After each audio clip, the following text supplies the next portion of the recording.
Hello friends, welcome to Chakkarappan channel. இன்றைக்கி நீங்கள் பார்க்க போகிறது என் லைஃப்பில் வந்து ரியல் இஷ்யூ. இந்த வீடியோ பார்த்ததுக்கப்புறம் கண்டிப்பாக நீங்கள் தூங்க போகிறதுக்கு முன்னாடி உங்களோட பேங்க் அக்கௌண்ட் ஸ்டேட்மெண்ட்டு செக் பண்ணாமல் தூங்க போக மாட்டீங்க. அப்படி ஒரு சம்பவம் தான் எனக்கு பண்ணி வச்சுருந்தாங்க. இப்போ நீங்கள் பார்த்துட்ருக்கிறது என்னோடய ஸ்டேட்மெண்ட்டில் 588 சம்திங் ப்ளஸ் 1.13 சம்திங் டிடெக்ட் பண்ணியிருந்தாங்க. அதுவும் எனக்கு எப்போ தெரிஞ்சதுன்னா, என் அக்கௌண்ட்டில் சேலரி ஏறிருந்தது. ஏறிட்டு செக் பண்ணும்போது தான் பார்க்குறேன் அமௌண்ட் டிடெக்ஷனில் இருக்குது. என்னடா டிடெக்ட் பண்ணியிருக்காங்களேன்னு, சரி என்றைக்கு டிடெக்ட் பண்ணுறாங்கன்னு பார்த்தா 30ஆம் ஒன்று 26ஆம் டிடெக்ட் பண்ணியிருக்காங்க. ஆனால் எந்த நோட்டிஃபிகேஷனும் இல்லை. சரி என்ன தான் அதுன்னு செக் பண்ணலான்ட்டு ஃபுல்லாக ஸ்டேட்மெண்ட் பார்த்தா ECSRT ஒன்று டிஸ்கிரிப்ஷனில் இருந்துச்சு. நமக்கு தான் இருக்கவே இருக்குது ChatGPT. சரி என்ன அதுன்னு போட்டுருவோமேன்ட்டு அந்த இதை காப்பி பண்ணி ஸ்டேட்மெண்ட் செக் போட்டால் இதுமாரி ஆட்டோ பேமெண்ட்டில் நீங்கள் எனேபிள் பண்ணி சஃபிஷியன்ட் பேலன்ஸ் உங்கள் அக்கௌண்ட்டில் இல்லாத பட்சத்தில் இந்த ஆட்டோ பேமெண்ட்டுங்கிறது நடக்கும். அதுவும் பார்த்தோன்னா 500 + 18% GSTயோட பெனால்ட்டி வந்து போடுவாங்க. எனக்கு டிடெக்ட் பண்ணியிருந்ததும் அதுதான் 590 rupees டிடெக்ட் ஆனது. சரி இதுவே எனக்கு ஐடியாவும் சொல்லியிருந்தது, இதுமாதிரி ஃப்யூச்சரில் எதுவுமே வராமல் இருக்கிறதுக்கு உங்கள் ஆப்பில் போய் சர்வீஸில் போய்ட்டு NACH ECS மேண்டேட்னு ஒரு ஆப்ஷன் இருக்கும், அதை டீஆக்டிவேட் பண்ணுங்கள். சரி ஓகேன்ட்டு எக்ஸாக்டாக என்ன நடந்துச்சுங்கிறத நான் சொல்லியிருந்தேன். ChatGPT எக்ஸ்பிளைன் பண்ணேன். இதுமாரி எனக்கு டாடா லைஃப் இன்சூரன்ஸு எனக்கு டியூ டேட்டு வந்துட்டு மந்த்லி 22nd. பட் இந்த மந்த்து என்கிட்ட அமௌண்ட் இல்லாதனால நான் 2 days பிஃபோராகவே கிரெடிட் கார்டு வச்சு நான் பே பண்ணிட்டேன். ஆனால் என்கிட்டேருந்து அமௌண்ட்டு பிடிங்கிருக்காங்க நான் சொல்லியிருந்தேன். அதுக்கு ChatGPT என்ன சொல்லியிருந்ததுன்னா, 100% you are eligible for refund. So first exhalation matrix வந்துட்டு கஸ்டமர் கேர் நம்பர் கொடுத்துச்சு. கால் பண்ணிவிட்டு எக்ஸாக்டாக இந்த வேர்டை சொல்லுங்கன்னு சொல்லிவிட்டு அதுவே எனக்கு ஹெல்ப் பண்ணிச்சு. நானும் சரி ஓகேட்டு கஸ்டமர் கேர் கால் பண்ணேன். கால் பண்ணிவிட்டு இதேமாரி நடந்த இஷ்யூலாம் நான் சொன்னேன். அவங்க சொன்ன ஒரே ஸ்டேட்மெண்ட் வந்துட்டு sorry sir, not possible to ரீஃபண்டுன்னு சொல்லிட்டாங்க. நானும் என் சைடு இருக்கிற கன்சர்ன் சொன்னேன். பட் ஆனால் அவங்க ரெஸ்பாண்ட் ஆகிற மாதிரி தெரியல. ஆனால் ChatGPTயுமே ஃபஸ்ட்டு எக்ஸலேஷன் வந்துட்டு கஸ்டமர் கேர், செகண்ட் திங்கு இதுமாரி மெயில் சென்ட் பண்ணு. அட் த சேம் டைம் பார்த்தோன்னா iMobile ஆப்பில் ஒரு சர்வீஸ் ரெக்வஸ்ட் ஒன்று போட சொன்னிச்சு. சரி நான் அதுலேயும் ஒரு கம்ப்ளைண்ட் ரைஸ் பண்ணிவிட்டு இதுமாதிரி சர்வீஸ் ரெக்வஸ்ட்டு டிக்கெட் நம்பர் ஒன்று ரைஸ் பண்ணியிருந்தேன். இந்த சர்வீஸ் ரெக்வஸ்ட் ஒன்று ரைஸ் பண்ணியிருந்தேன் பார்த்தீங்களா, அதுக்கு இதேமாரி ரீப்ளை மெயில் கொடுத்துருந்தாங்க. அதில் என்னென்னு போட்டிருந்ததுன்னா, இதுமாரி due to financial reason charges வந்துட்டு அப்ளிகபிள் 500 + 18% BST. அதோட விட்டுருந்தா கூட தெரிஞ்சிருக்காது. பட் அதில் அவங்க இன்னொன்று மென்ஷன் பண்ணியிருந்தாங்க. அது என்னன்னா, இதுமாரி இந்த அபோவ் சார்ஜஸ்லாம் வந்துட்டு இனிமேல் மோஸ்ட் இம்பார்ட்டன்ட் டேர்ம்ஸ் அண்ட் கண்டிஷன்ஸில் நீங்கள் அக்கௌண்ட் ஓப்பனிங் அப்போவே சைன் பண்ணியிருக்கீங்க நீங்கள்.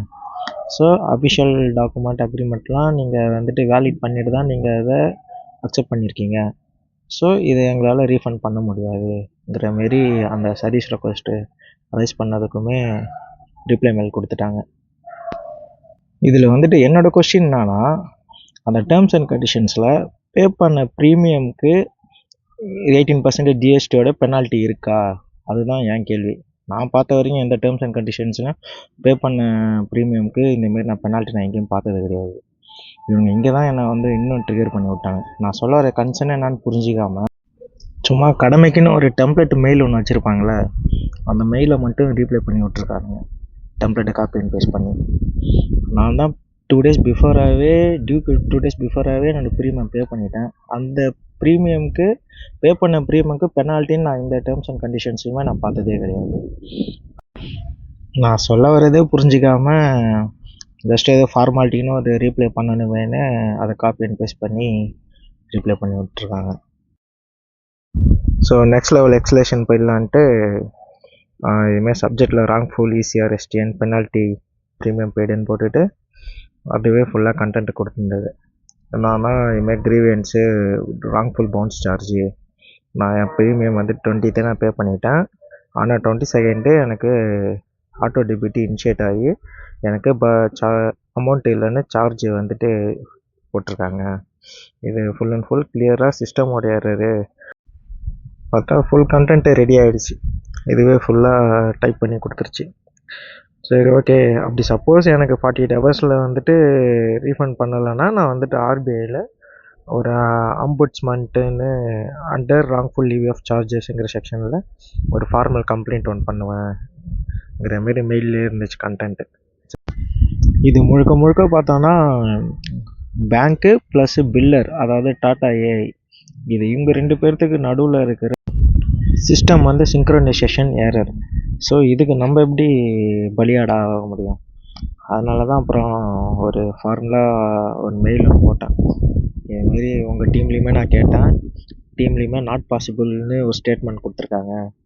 ஆனால் இது வந்துட்டு உங்கள் 2 பேர்த்துக்குள்ள சிஸ்டம் சிங்க்ரனைசேஷன் ஏரர் இதுக்கு வந்துட்டு நான் பெனால்ட்டி கட்ட முடியாதுல்ல. அதனால் உங்கள் சைடு நாட் பாசிபிள்னு சொல்லியிருக்கான்னு சொல்லிவிட்டு நான் ஒரு ஃபார்மல் மெயில் ஒன்று போட்டேன். இந்த மெயிலுக்கு வந்துட்டு அவங்க ஆக்சுவலாக கொடுத்த ரீப்ளை என்னன்னா, வித்தின் 1 ஒர்க்கிங் டேயில் நான் வந்து உங்களுக்கு ரீப்ளை பண்ணுறேங்கிற மாதிரி. இந்த மெயில்லையுமே நான் வந்துட்டு என் ஸ்டேட்மெண்ட்டு ப்ளஸ் டாட்டா ஏஐக்கு நான் கட்டின அந்த ரிசிப்ட்டு அது எல்லாமே நான் அட்டாச் பண்ணி நான் மெயில் சென்ட் பண்ணியிருந்தேன். அட் த சேம் டைம் வந்துட்டு டாட்டா ஏஐக்குமே ஒரு ஃபார்முலாக மெயில் போட்டிருந்தேன். ஆட்டோ டெபிட்டு இது பண்ணுறதுக்கு முன்னாடியே ஒன்ஸ் ப்ரீமியம் பே பண்ணியிருக்கான்னு ஒன்ஸ் செக் பண்ணிவிட்டு நீங்கள் கரெக்டாக ட்ரிகர் பண்ணுங்கள். ப்ரீமியம் பே பண்ணியிருந்தால் எனக்கு ஆட்டோ டெபிட்டு ட்ரிகர் ஆக வேண்டிய அவசியமே இல்லைல்ல. அதனால் அதுக்கு அவங்க சைட்லேருந்து ஒரு ரிப்ளையுமே வரல. அது ஒரு தனி கதை, அதை விடுங்க. இதுதான் அந்த ப்ரீமியம் பே பண்ண ரிசிப்ட்டு. இதுமாரி இதிலே இருக்குது பாருங்கள். ப்ரீமியம் டியூ டேட்டு 22, நான் பே பண்ண டேட் வந்துட்டு 20. இந்த காப்பி தான் ஐசிஐசிக்கும் சென்ட் பண்ணியிருந்தேன். அப்புறம் இந்த எக்ஸ்லேஷன் மேட்ரிக்ஸ்லாம் முடிஞ்சதும் சார்ஜிபிலிட்டி சொன்னேன். ரொம்ப தேங்க்ஸ்டா, 2 பேருக்குமே மெயில் போட்டுட்டேன், அதுவுமே சூப்பர்டா மச்சான். இப்போ வந்துட்டு நெக்ஸ்ட்டு 48 ஹவர்ஸில் ஐசிஐசிலையும் கால் பண்ணுவாங்க, வெயிட் பண்ணு, இதுமாதிரி சொல்லியிருந்தாங்க. ஆனால் ரியாலிட்டி என்னென்னா, நான் பண்ண மெயிலுக்கு ஜஸ்ட்டு 1 ஒர்க்கிங் டேயில் ரீப்ளை பண்ணுறோன்னு சொல்லிட்டு மட்டும் ரீப்ளை மெயில் வந்துச்சு. அதுவுமே நெக்ஸ்ட் டே தான் வந்துச்சு. 1 டே கழிச்சு தான் வந்திருந்தது. அந்த மெயில் தான் இந்த காப்பி. சரி, இதுக்குனாண்ட இருக்கிற டைம் தான் வேஸ்ட் ஆகுதுன்ட்டு அப்படியே ஆர்பிஐ ஆம்புட்ஸ்மேனில் கம்ப்ளைண்ட் பண்ணலாம் சார்ஜிபிலிட்டியே கேட்டிருந்தேன். அதுவுமே ஒரு லிங்க் ஒன்று அனுப்பிச்சு இதில் போய் கம்ப்ளைண்ட் பண்ணுங்க இருந்துச்சு. ஸோ சம் டவுட்ஸ் எல்லாம் இருந்துச்சு, அதெல்லாம் ஸ்க்ரீன்ஷாட் எடுத்து வச்சு கேட்டேன்.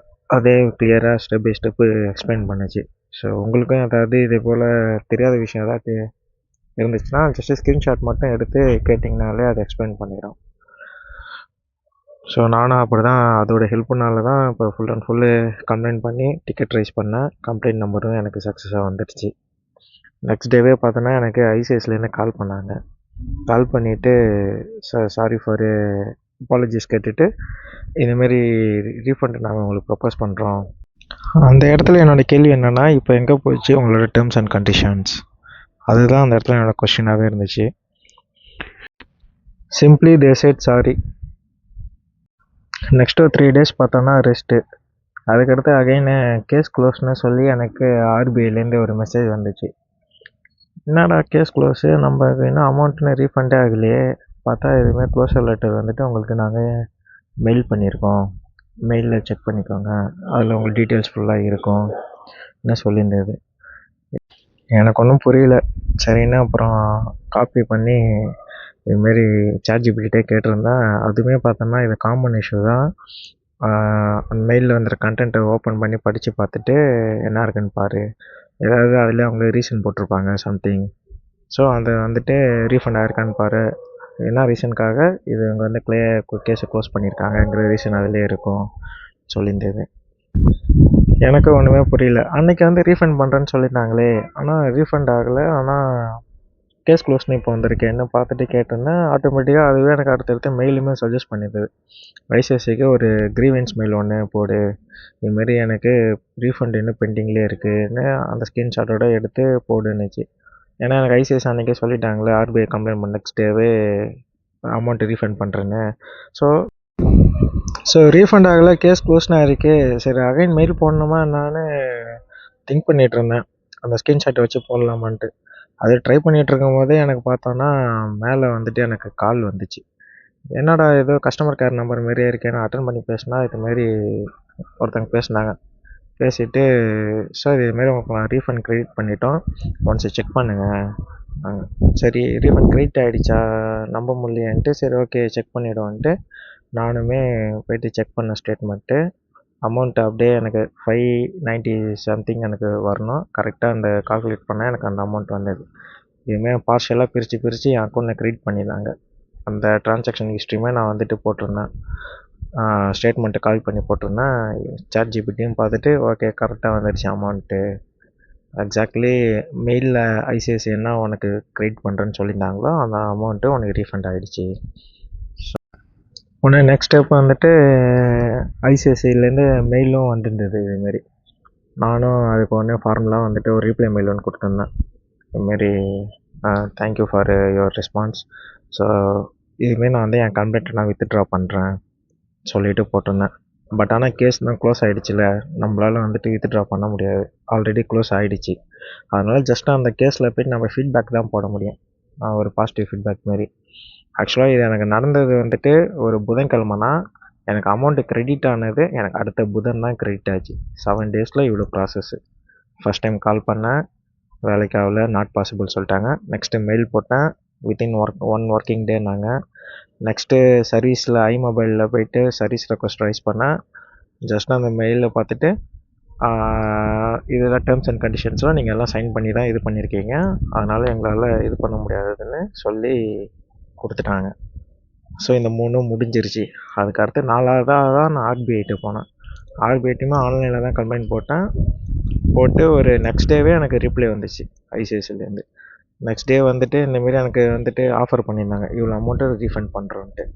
ஸோ அந்த ஆஃபர் அக்செப்ட் பண்ணிக்கிட்டு ஆனால் என்னை டிடெக்ட் பண்ண மட்டும் ஆஃபர் பண்ணியிருந்தாங்க மறுபடியும் ரீஃபண்டுன்னு. நானும் சரி ஓகேன்னு அக்செப்ட் பண்ணிவிட்டு கேஸு வித்ட்ரா பண்ணுறேன், ஆனால் என் அக்கௌண்ட்டில் க்ரெடிட் ஆனதுக்கு அப்புறம் வித்ட்ரா பண்ணுறேன்ட்டு. ஸோ ஒரேடியாக அவங்களும் ஃபைனலாக வந்துட்டு ரீஃபண்ட் பண்ணிட்டாங்க. நானும் போயிட்டு க்ளோஸ் ஆன கேஸுக்கு போயிட்டு பாசிட்டிவ் ஃபீட்பேக் போட்டுட்டு வந்துட்டேன். இப்போ படிச்சிருக்கோம், விவரம் தெரியுது, அதை வச்சு நான் வந்து ரீஃபண்ட் வாங்கிட்டேன். பட் இதேமாரி எத்தனை பேர் அமௌண்ட் விட்டுட்ருக்காங்கன்னு தெரியல. சப்போஸ் பே பண்ண ப்ரீமியமுக்கு 2 டேஸ் கழித்து ஆட்டோ டெபிட் இருக்குது, டியூ டேட் இருக்குன்னா அந்த டேட்டில் அமௌண்ட் இல்லாத பட்சத்தில் இதுமாதிரி ஃபைன் போடுவாங்க. சப்போஸ் அந்த டேட்டில் உங்கள் அக்கௌண்ட்டில் அமௌண்ட்டே இருந்தாலுமே டெபிட் பண்ணுவாங்க. செகண்ட் டைமுமே டெபிட் பண்ணிவிட்டு அகைன் அவங்க ஸ்டேட்மெண்ட் செக் பண்ணிவிட்டு 2 or 3 டேஸில் ஆட்டோமேட்டிக்காக உங்கள் அக்கௌண்ட்டுக்கே அந்த அமௌண்ட்டை ரீஃபண்ட் பண்ணிவிடுவாங்க. இது எதுக்காக பே பண்ண ப்ரீமியமுக்கு இதுமாதிரி நடக்குதுன்னு தெரியல. இது கொஞ்சம் செக் பண்ணணும். இது ஆட்டோ டெபிட் பண்ணுற சிஸ்டமில் செக் பண்ணணும் ஃபஸ்ட்டு, ப்ரீமியம் பெண்டிங்கில் இருக்கா பெய்டாக இருக்கான்னு. அப்படி பெய்டாக இருக்குன்னா ஆட்டோ டெபிட் பண்ணக்கூடாது. பட் ஆனால் பே பண்ண ப்ரீமியமுக்கு மறுபடியும் டெபிட் பண்ணிவிட்டு என் வீட்டு காசை நீ ஒரு 2 நாள் வச்சுருந்து மறுபடியும் அதை நீ எனக்கே 2 நாள் கழிச்சு ரீஃபண்ட் பண்ணிவிட்டு எல்லாம் என்ன கணக்குன்னு தெரியல. ஆனால் இந்த அளவுக்கு சிஸ்டம் வந்து டெக்னாலஜி இம்ப்ரூவ் ஆகியுமே இந்த ஆட்டோ டெபிட்டில் இது ஒரு பக்கு இருக்குங்கிறது நோட் பண்ணாமலே ஒரு நாள் விட்டுட்ருக்கீங்க. யாரும் எக்ஸ்ப்ளைன் பண்ணாதனாலே என்னன்னு தெரியல. இப்போ விவரம் தெரிஞ்சவன் எடுத்துருவான், விவரம் தெரியாதவன் என்ன பண்ணுவான், விட்டுட்டு உட்காந்துருக்க வேண்டியதான்.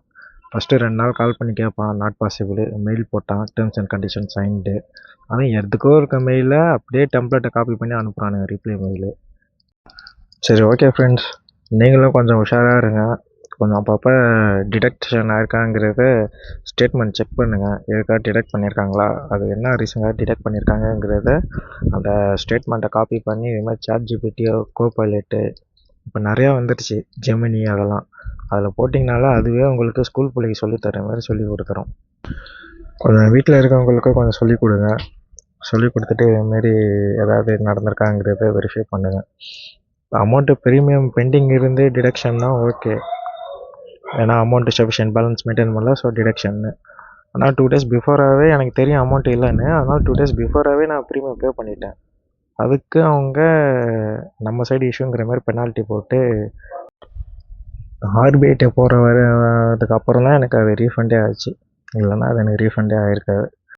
இதுமாரி சாட் ஜிபிடியை கொஞ்சம் இமேஜ் ஜென்ரேட் பண்ண மட்டும் வச்சுக்காமல், ஸோ இது மாதிரி கொஞ்சம் யூஸ்ஃபுல்லான திங்ஸ்க்காகவும் கொஞ்சம் யூஸ் பண்ணி பாருங்க, அவங்க நிறையாவே ஹெல்ப் பண்ணும்.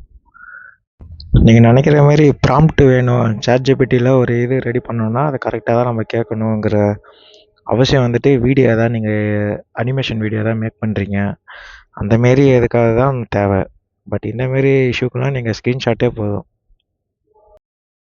இந்த இடையில நான் பண்ண அந்த ஸ்க்ரீன் ரெக்கார்டு, இந்த கான்வர்சேஷன்லாம் பார்த்தீங்கனாலே தெரியும். ஃபஸ்ட்டு சிம்பிள் தமிழ் யூஸ் பண்ணி மச்சான் மான்னு தான் பேசியிருப்பானு.